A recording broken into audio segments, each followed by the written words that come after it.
حافظوا على الصلوات والصلاة الوسطى وقوموا لله قانتين. تمام نمازوں کا پورا پورا خیال رکھو، اور خاص طور پر بیچ کی نماز کا، اور اللہ کے سامنے با ادب فرما بردار بن کر کھڑے ہوا کرو. فَإِنْ خِفْتُمْ فَرِجَالًا أَوْ رُكْبَانًا فَإِذَا أَمِنْتُمْ فَاذْكُرُوا اللَّهَ كَمَا عَلَّمَكُمْ مَا لَمْ تَكُونُوا تَعْلَمُونَ. اور اگر تمہیں دشمن کا خوف لاحق ہو تو کھڑے کھڑے یا سوار ہونے کی حالت ہی میں نماز پڑھ لو.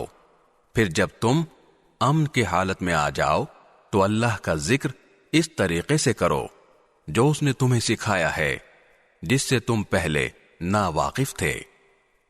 والذین یتوفون منکم ویذرون ازواجا وصیة لازواجهم متاعا الى الحول غیر اخراج فَإِنْ خَرَجْنَ فَلَا جُنَاحَ عَلَيْكُمْ فِي مَا فَعَلْنَ فِي أَنفُسِهِنَّ مِن مَّعْرُوفٍ وَاللَّهُ عَزِيزٌ حَكِيمٌ.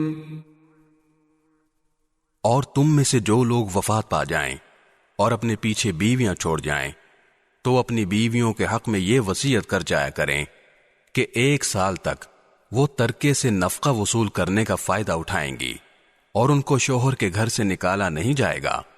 ہاں، اگر وہ خود نکل جائیں تو اپنے حق میں قاعدے کے مطابق وہ جو کچھ بھی کریں اس میں تم پر کوئی گناہ نہیں ہوگا، اور اللہ صاحب اقتدار بھی ہے، صاحب حکمت بھی.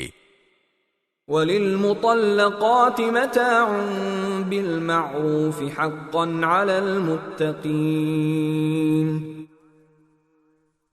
اور مطلقہ عورتوں کو قاعدے کے مطابق فائدہ پہنچانا متقیوں پر ان کا حق ہے.